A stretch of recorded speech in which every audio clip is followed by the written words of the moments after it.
My parents returned the Christmas gift I'd saved 3 months to buy. But weeks later, they came crawling back, demanding my credit card to save my sister's dream wedding. My name is Veronica, and I need you to understand something before I tell you this story. I'm not the villain here, even though my family made me feel like one for months. I'm 28 years old. I work as a junior accountant at a mid-sized firm in Denver. My apartment is small, my car has 200,000 miles on it, and I eat meal-prepped chicken and rice 4 nights a week because that's what fits my budget. But I'm proud of what I've built. Nobody handed me anything. My younger sister, Daphne, is 24. She's always been the golden child, the pretty one, the charming one, the one my parents post about on Facebook with heart emojis and proud captions. I stopped expecting equal treatment years ago. But what happened last Christmas? That broke something in me I didn't know could still break. It started in October. I was scrolling through my phone during lunch when I saw my mom's text in the family group chat, "Daphne's engaged. Wedding planning begins now." So excited. There were celebration emojis. Photos of Daphne's ring, a massive princess-cut diamond that probably cost more than my entire year's rent. My dad responded with, "Our baby girl is getting married." Couldn't be prouder. I typed congratulations. Nobody responded to mine specifically. But I'm not bitter. I'm really not. So I decided to do something meaningful for Christmas. Something that would show my parents I love them, even if they didn't always show it back. My dad had been complaining about his old watch for years. The band was cracked, the face was scratched, and it kept losing time. He'd joke about it, but I could tell it bothered him. So I started saving. $50 here, $75 there. I skipped going out with coworkers. I cut back on groceries. I even canceled my streaming subscriptions. I wrapped it carefully in silver paper with a red velvet bow. I was so proud of that gift. I couldn't wait to see his face. Christmas morning arrived. I drove 2 hours to my parents' house in the suburbs, my trunk full of presents. When I walked in, the house smelled like cinnamon rolls and pine. The tree was massive, at least 8 feet tall, covered in gold and white ornaments. Daphne was already there, of course, sitting on the couch with her fiancé, Trevor. He worked in tech sales and wore a sweater that probably cost $300. They were laughing about something on his phone. Mom hugged me quickly. "Oh good, you made it. Put your gifts under the tree, honey. We're opening them after breakfast." I did as I was told, setting my carefully wrapped boxes among the mountain of presents already there. Most of them had Daphne's name on the tags. Something felt off. But I pushed the feeling down. After breakfast, we gathered around the tree. Mom handed out gifts like a game show host, announcing each one dramatically. "This one's for Daphne from Aunt Sherry. Designer purse. This one's for Trevor from us. Noise-canceling headphones. Oh, and this is for Daphne from Grandma Rose. Cashmere scarf." I sat on the floor, knees tucked under me, watching my sister squeal over each present. I kept waiting for my name to be called. It wasn't. Finally, Mom picked up my gift to Dad. "This one's from Veronica," she said, her tone weirdly flat. Dad tore open the wrapping. When he saw the watch box, his eyebrows lifted. He opened it slowly. For a second, just 1 second, I saw something in his eyes. Surprise. Maybe even appreciation. Then my mother leaned over. "Oh," she said. "That's nice." Nice. $600. 3 months of sacrifice. Nice. Dad set the box on the coffee table. "Thanks, Ronnie," he said. Then he turned to Daphne.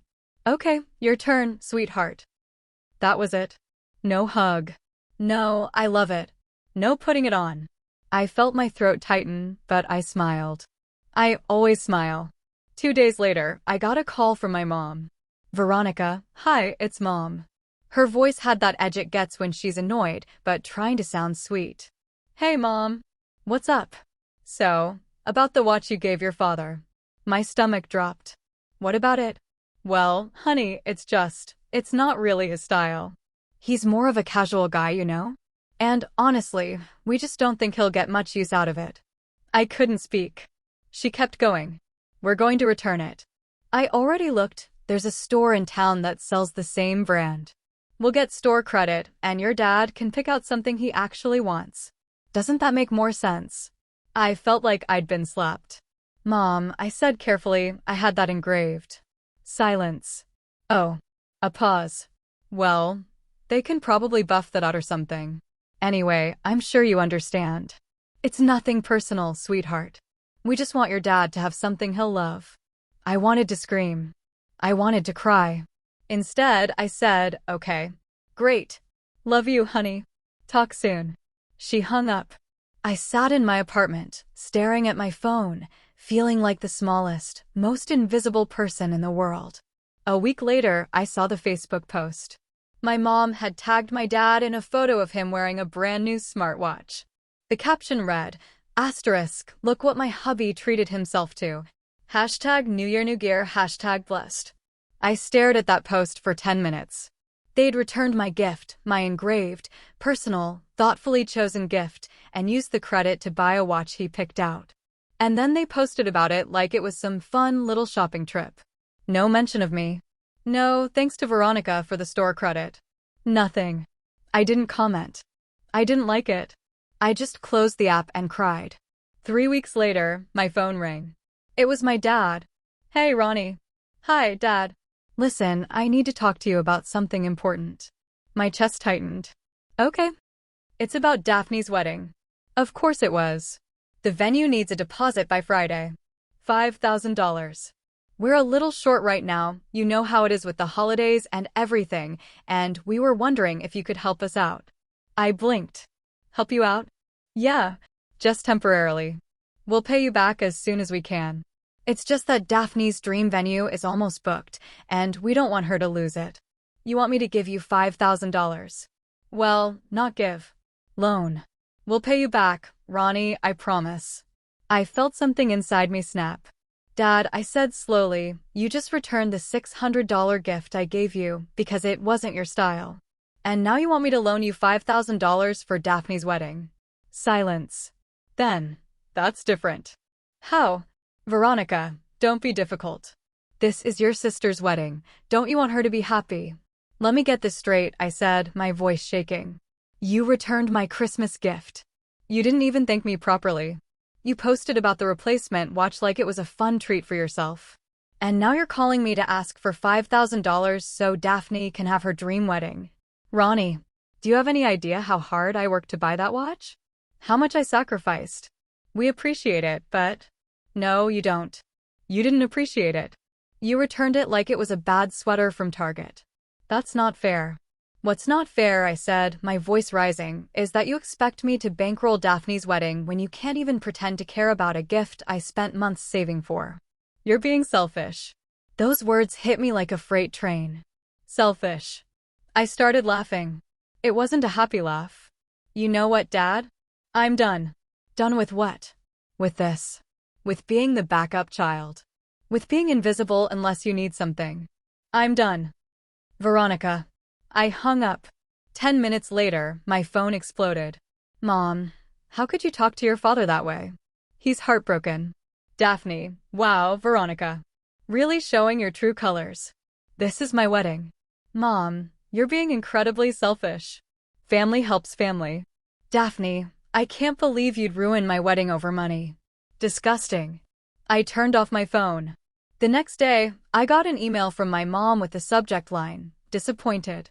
I didn't open it. Then my aunt called. Veronica, honey, your mom told me what happened. I just think you should reconsider. Daphne only gets married once. I blocked her number. A month passed. Radio silence. Then, one Saturday morning, my doorbell rang. I looked through the peephole. It was my dad. I opened the door halfway. What do you want? He looked tired. Older. Can I come in? No. He sighed. Ronnie, please. I need to talk to you. So talk. We couldn't make the deposit. Daphne lost the venue. I felt nothing. I'm sorry to hear that. It's your fault. I almost laughed. My fault. If you'd helped us get off my porch. Veronica, get off my porch. He stared at me. Then he turned and walked away. Here's the thing about being the invisible child. You learn to be resourceful. I didn't scream. I didn't blow up the family group chat. I didn't post a dramatic Facebook rant. I just quietly removed myself. I blocked my parents' numbers. I unfriended them on social media. I stopped going to family events. When my grandmother's birthday came around, I sent her a card and a gift, but I mailed it directly to her. I didn't go to the party. When Daphne finally got married 6 months later at a cheaper venue, I wasn't invited. Shocking. But here's where it gets interesting. A year later, my dad's company downsized. He was let go. They started having serious money problems. My mom called me from a new number. Veronica, it's Mom. Please don't hang up. I didn't. We need help. Your father lost his job, and we're behind on the mortgage. We were wondering if no. Veronica, please. We're family. You're right, I said. Family helps family. But you made it very clear I'm not really family. I'm just a backup plan. That's not true, it is true. And I'm done being used. I hung up. She tried calling back. I blocked the new number. Last month, I ran into my aunt at the grocery store. The one who'd called me selfish. She looked uncomfortable. Veronica. Hi. Listen, I owe you an apology. I didn't know the full story. Your mom made it sound like you just refused to help for no reason. And now? Now I know what they did. Returning your gift. The way they treated you. I'm sorry. I nodded. Thank you. For what it's worth, you were right to walk away. I smiled. I know. Do I regret cutting off my parents? No. Do I feel guilty? Sometimes, but not enough to go back. Because here's what I learned. You teach people how to treat you. For years, I accepted being the afterthought. The backup. The one who gave and got nothing in return. But that Christmas, when they returned my gift and then asked for thousands of dollars, that was the moment I realized they didn't love me less because I wasn't good enough. They loved me less because I let them. So I stopped letting them. I built a life without them. I made new friends.